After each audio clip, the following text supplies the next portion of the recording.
علی رضا کی گود میں ہیں محمد تقی آج، سر پہ سجا ہے جن کے امامت کا ہے تاج۔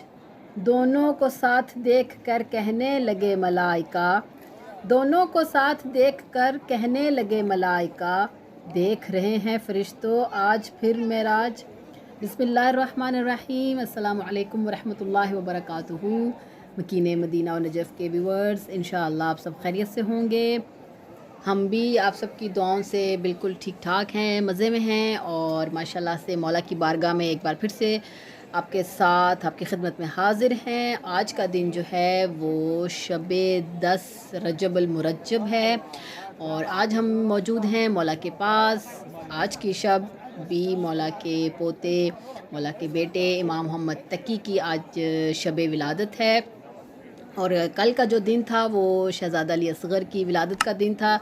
اس کی مناسبت سے بھی میں نے آپ کے ساتھ ولاگ شیئر کیا ہے، وہ بھی دیکھیے گا۔ اور ہم آپ سب کو اور اپنے مولا کو، خصوصاً اپنے وقت کے امام کو، آپ سب کی نیابت میں، اپنے مرحومین کی نیابت میں، اپنے والدین کی نیابت میں مولا کو مبارکباد پیش کرتے ہیں۔ آپ سب کو بھی میں اپنی طرف سے بہت بہت زیادہ مبارکباد پیش کرتی ہوں، اپنی پوری ٹیم کی طرف سے۔ اور آج کا ولاگ جو ہے وہ امام محمد تقی کے سے ریلیٹڈ ہے، ان کے بارے میں آپ کے ساتھ کچھ معلومات شیئر کروں گی، تو آپ میرے اس ولاگ کو پورا دیکھیے۔ چینل پر نئے ہیں تو چینل کو ضرور سبسکرائب کیجیے گا۔ تو چلیے بسم اللہ کر کے اپنے ولاگ کو باقاعدہ سٹارٹ کرتے ہیں کہ آج جو ہے وہ شب ولادت ہے امام محمد تقی، آپ کے اور ہمارے 9ویں امام کی شب ولادت ہے، اور جن کا پورا نام محمد بن علی ہے۔ یہ مولا امام رضا کے، امام علی رضا کے بیٹے ہیں، اور آپ کی والدہ کا نام خیزران تھا، یعنی ان کا خیزران تھا عرف سکینہ، جو زوجہ رسول ماریہ قبطیہ، جو زوجہ رسول ہیں، ان کے جو بیٹے تھے ابراہیم ماریہ قبطیہ سے، رسول خدا کے بیٹے تھے، ان کی والدہ کی نسل سے تھیں، یعنی کہ یہ ماریہ قبطیہ کی نسل سے تھیں، جو امام محمد تقی کی والدہ تھیں خیزران۔ اور آپ ماشاءاللہ سے 10 رجب المرجب کو 195 ہجری کو مدینہ منورہ میں پیدا ہوئے، اور آپ کی کنیت ابو جعفر ہے، اور لقب آپ کا جواد ہے۔ مشہور آپ تقی کے نام سے ہوئے، اور امام محمد تقی آپ کو کہا جاتا ہے۔ اور امام محمد تقی کا لقب جو ہے وہ جواد ہے، آپ کو سخی نہیں بلکہ جواد کہا جاتا ہے۔ جو مانگنے پر دے اسے سخی کہتے ہیں، اور جو بن مانگے عطا کرے اسے جواد کہتے ہیں۔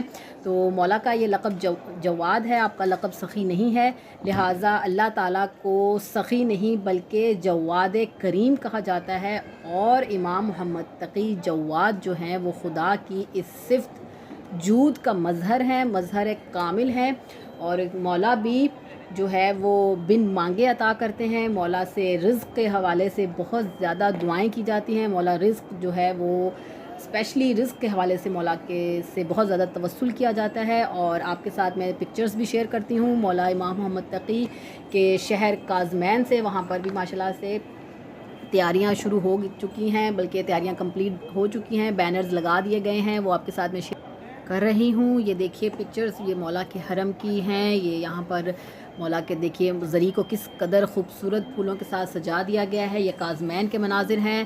ہم وہاں پر کوشش تو ہم نے کی تھی کہ ہم جا سکتے، لیکن ہم نہیں جا پائے، کیونکہ ہم 13 رجب کے حوالے سے مولا کے پاس رہنا چاہتے ہیں، مولا کے ساتھ سیلیبریٹ کریں گے، وہ بھی آپ کے ساتھ میں مناظر شیئر کروں گی۔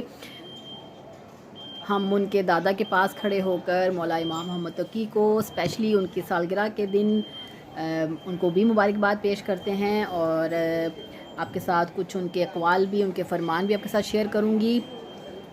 کہ ایک واقعہ ہے مولا امام رضا سے ریلیٹڈ، وہ آپ کے ساتھ شیئر کرتی ہوں کہ امام علی رضا جو ہیں وہ 47 ایئرس کے ہو گئے تھے، تو ان کے اولاد نہیں تھی، تو لوگ بھی جو ہے ان کو طعنہ زنی کرنے لگ گئے تھے، ان کو پریشان کرنے لگ گئے تھے، ان کو بھی یہ کہتے تھے کہ آپ بھی اپنے نانا کی طرح، اپنے جد کی طرح آپ بھی ابتر ہیں، آپ کی بھی ابھی تک اولاد نہیں ہوئی۔ تو مولا بالکل پرسکون تھے، اور آپ نے فرمایا تھا کہ اولاد کا ہونا عنایت پروردگار میں سے ہے، تو عنقریب اللہ تعالیٰ مجھے ایک ایسا بیٹا عطا کرے گا جو وارث امامت ہوگا۔ تو ماشاءاللہ سے دیکھیے مولا اللہ نے مولا امام رضا کو، امام محمد تقی जैसा बेटा अता किया। और आपके साथ एक और इमाम मोहम्मद तकी का एक वाक़या आपके साथ शेयर करती हूँ जो बहुत इंटरेस्टिंग है।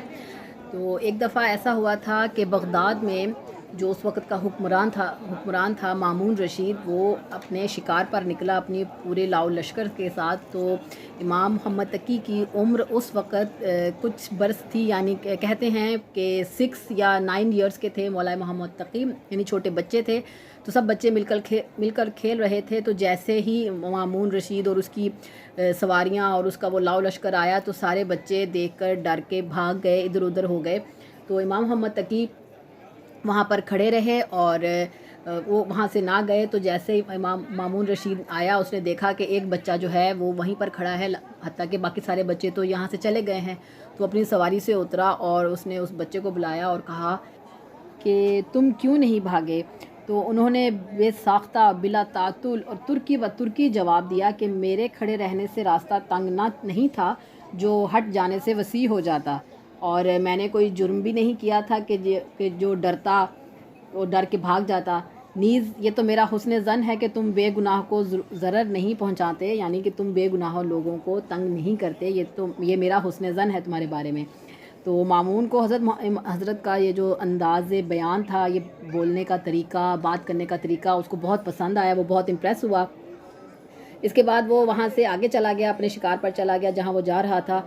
उसके साथ शिकारी बाज भी थे मामून के साथ। जब आबादी से बाहर निकल गया, जब वो वहाँ से दूर गया, तो उसने एक बाज को एक चकोर पर छोड़ा और बाज नज़रों से ओझल हो गया। इतनी स्पीड में वो गया और जब वापस आया तो उसकी चोंच में एक छोटी सी ज़िंदा मछली थी, उसकी बाज के चोंच में, जिसको देखकर मामून बहुत हैरान हुआ।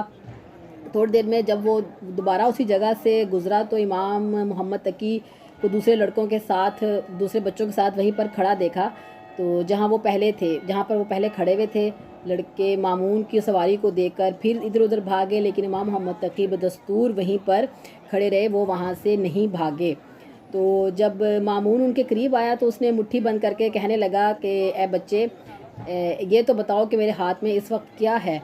तो इमाम ने फरमाया कि अल्लाह ताला ने अपने दरियाए कुदरत में छोटी मछलियाँ पैदा की हैं और सलातीन यानी बादशाह अपने बाज को उन मछलियों पर छोड़ते हैं, वो मछलियाँ उनको पकड़ के लाते हैं, और जो बादशाह हैं वो अहले बैत रिसालत के इल्म का इम्तिहान लेते हैं। ये सुनकर मामून जो है वो बहुत हैरान हुआ और कहा, बेशक तुम अली इब्ने मूसा रज़ा के फ़र्जंद हो, यानी कि तुम मोहम्मद तकी जवाद हो। तो देखा माशाल्लाह से हमारे मौला का इल्म के बचपन ही से इस कदर वो ज़हानत, तो इस कदर उनके बेहतरीन जवाब उनके होते थे, और माशाल्लाह से किस कदर ये खूबसूरत वाक़या है मैंने आपके साथ शेयर किया है। इस तरह माशाल्लाह से बहुत ज़्यादा मौला के फ़रमान भी हैं कि जिनमें से एक हम लेडीज़ के लिए, हम औरतों के लिए बहुत एक अच्छा फ़रमान है, हमें इस पे अमल करना चाहिए। वो आपके साथ मैं अपनी मोमिनात के साथ शेयर करूँगी कि इमाम मोहम्मद तकी फ़रमाते हैं कि खुदा 7,000 फ़रिश्ते मुकर्रर करता है ऐसे मर्द पर लानत के लिए कि जो अपनी औरत को बेपर्दा निकलने की इजाज़त देता है। तो ये हमारे लिए काबिल अमल फ़रमान है। हमें अपने पर्दे का, वैसे भी हम कनीज़ान ज़हरा हैं तो हमें अपने पर्दे का, ख़ुसूसन अपने पर्दे का बहुत ज़्यादा ख़याल रखना चाहिए। और इसी तरह एक और मौला का फ़रमान है कि मौला फ़रमाते हैं कि 3 चीज़ें इंसान को अल्लाह ताला की रज़ामंदी तक पहुंचाती हैं। वो कौन कौन सी हैं? पहली है बहुत ज़्यादा इस्तिग़फ़ार करना, और दूसरा नरम रवैया, और तीसरी बहुत ज़्यादा सदका देना। तो ये तीनों चीज़ें हमारे आम इंसानों की पहुंच में हैं, तो हमें कम से कम अपने गुनाहों पर इस्तिग़फ़ार करना चाहिए, अपने लहजे को, अपने बहुत ज़्यादा नरम रवैया हमें अपने लोगों के साथ, अपने रिश्तेदारों के साथ रखना चाहिए, और बहुत ज़्यादा सदका देना चाहिए। सदका ज़रूरी नहीं होता कि इंसान के पास बहुत ज़्यादा पैसे हों, बहुत ज़्यादा बड़ी रकम हो तभी वो सदका दे। वो छोटी मोटी एक खजूर का दाना देकर भी सदका कर सकता है, एक अच्छी स्माइल से, एक अच्छे मशवरे से लोगों की मदद कर सकता है। तो हमें कोशिश करनी चाहिए कि हम अपने इमाम के इन फ़रामीन पर अमल करें। तो उम्मीद करती हूँ कि आपको मेरा आज का ये व्लॉग भी अच्छा लगा होगा। और हम इस वक्त मौजूद हैं मौला की बारगाह में, एक बार फिर से उनको मुबारकबाद पेश करते हैं और अपने व्लॉग को यहीं पर वाइंड अप करते हैं। इंशाल्लाह आपके साथ नेक्स्ट अच्छे व्लॉग के साथ आपके साथ حاضر خدمت ہوں گے۔ اور اگر آپ نے میرے چینل کو سبسکرائب نہیں کیا تو ضرور کیجیے گا، ویڈیو کو لائک شیئر ضرور کیجیے گا، اور اپنا بہت سارا خیال رکھیے گا۔ مجھے دیجیے اجازت، اللہ نگہبان۔